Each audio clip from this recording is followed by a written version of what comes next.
The Misadventures of an Escape Artist, Episode 15. Return to the Canadian Skies. After my year of flying in Africa, I made my last flight on the Cessna 404 for the African Airline Company on the 2nd of February 1991. I was 30 years old. 2 weeks later, I impulsively left for Quebec with the potential of becoming a pilot for Air Canada.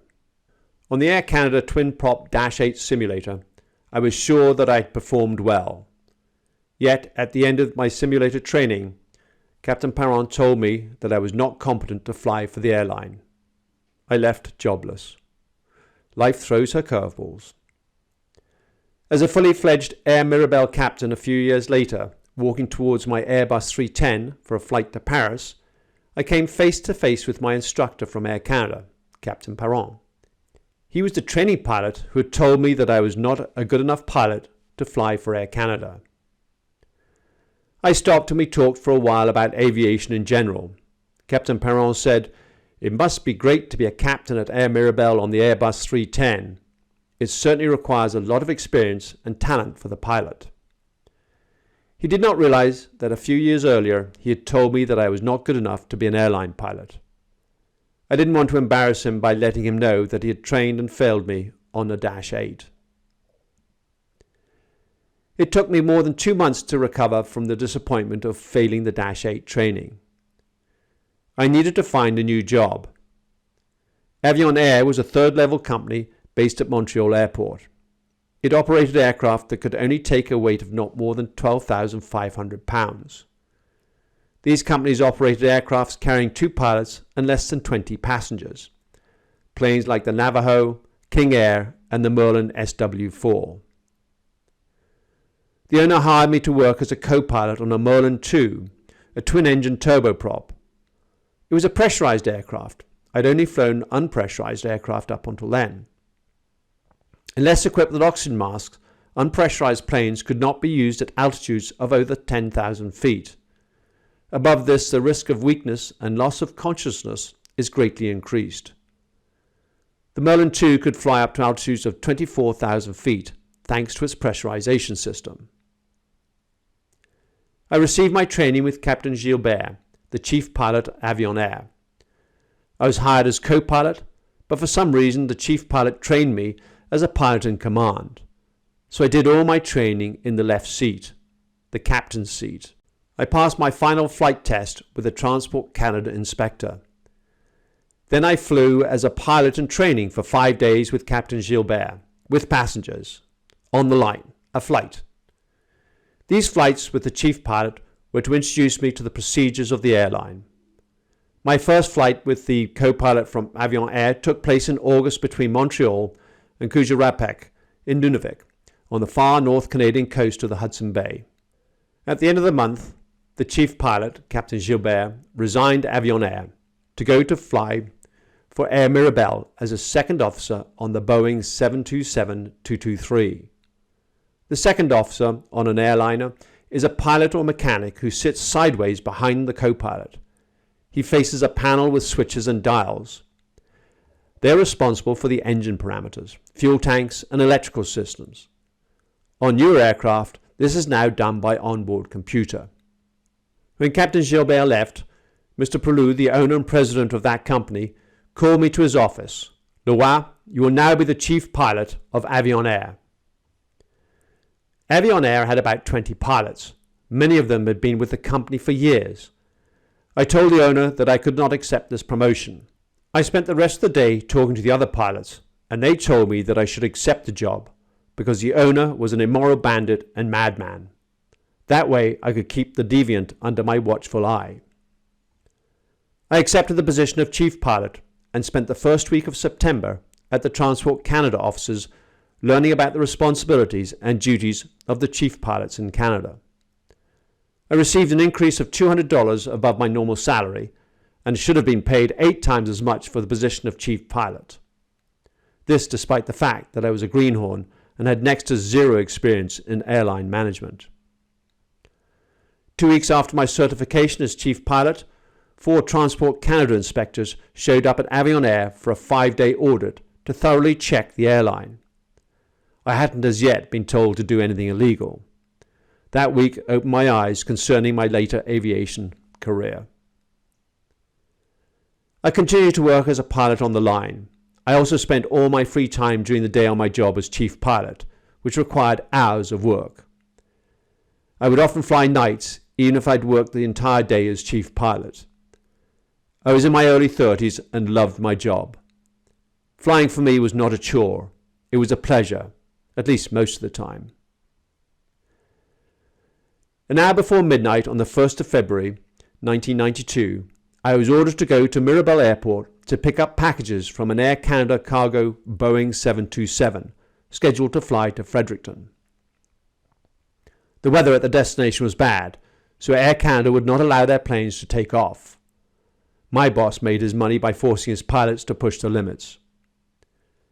When my co-pilot and I arrived at Mirabel with a cargo version of the Merlin, I began to take a serious look at the weather in the Maritimes. It was snowing in the whole area, and there was heavy turbulence and poor ground visibility in the region we would be landing. I asked the ground personnel to remove several packages from the load so that we could add more fuel to the tanks. That way, if our landing at our destination was not in the cards, we would have enough fuel to fly back here. We took off from Mirabel to fly to Fredericton. The first hour of flight went well, but as we approached Fredericton, the turbulence was getting stronger. On final at Fredericton, the visibility in the snow was good enough to see the runway at about 5 miles on our approach. But the turbulence was so severe, I had difficulty keeping the runway visible in the cockpit window. The Merlin was moving sideways and bucking up and down. I was constantly struggling with the controls, trying to steady the plane. The turbulence was causing the aircraft to change pitch fast and furious. I clearly understood that we would not be able to land on this runway. I pushed the throttle to climb back up and return to Montreal.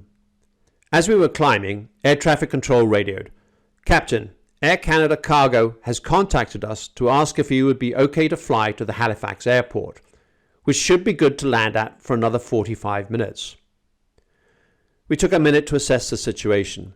If we flew to Halifax and couldn't land, we would not have enough fuel to return to Montreal. But the weather was still good in Halifax, and the winds were calm on the ground, so we decided to accept the change of destination. It was a flight of about 20 minutes. Nearing the airport, we came out of the snow clouds, and as we were descending, my co-pilot started shouting at me, "Shit! The wings are covered with ice!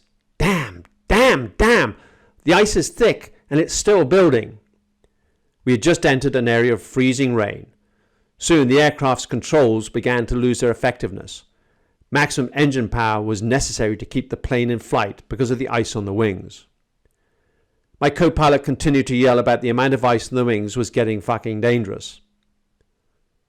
I was struggling with the controls to keep the plane level on the runway. A wind coming from the right was pushing the airplane to the left side of the strip. I saw that we were going to miss the runway because of the lack of control that I had. Fighting with the controls, I was able, by force and pressure and sheer willpower, to line us up with the landing strip and to touch down at the right place. When the plane touched down, much of the ice that had accumulated suddenly broke off. The wings suddenly regained full lift, and in less than 2 seconds, the plane rose 200 feet above the runway. I cut the throttle. As the airstrip was long enough, we were able to descend down the runway for a safe landing. As soon as we landed, the air traffic controller informed us that the airport was now closed. The freezing rain had now turned into heavy snow. Once the aircraft was secured on the apron, I contacted Mr. Peru at the Avant Air, who ordered us to unload the cargo in the Air Canada hangars, refuel, and return to Montreal. I told him that the airport was now closed to air traffic. He insisted that we put the plane in the Air Canada hangar for a few minutes to melt the ice and then take off and fly back to Montreal. Nevertheless, my co-pilot and I left the airport to go to a motel. Our room was on the ground floor opposite the parking lot. In the morning, we woke up to find that the snow was higher than the door of our room. The night before, there had been about 20 cars in the parking lot. This morning, all we could see was a field of snow.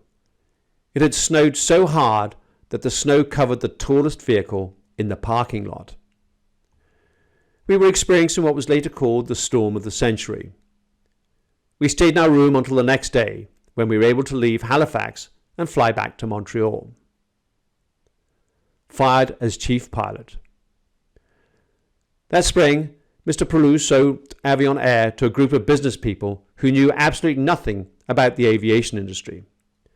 Mr. Prelou had told the new owners that they could make money by charging the pilots for their training on type, which is a specific type of aircraft. The airline had 3 types of aircraft, the SW4 Merlin, the Navajo, and the King Air. They needed 2 co-pilots to work the flights on the Navajo. The new owners asked me to train several new co-pilots on this plane, demanding $5,000 for each of their training. It cost the company only $2,300, so they were making a profit of $2,700 per pilot. There was not enough work as a co-pilot on this type of aircraft. I knew that the pilots were being ripped off. After giving 2 paid but useless courses on the Navajo to 2 young pilots, I told the new operations manager I didn't want to give any more training. I feel bad for the young pilots. A few days later, I was fired. I made my last flight from Havre-Saint-Pierre, a beautiful village on the north shore of St. Lawrence River, back to Montreal.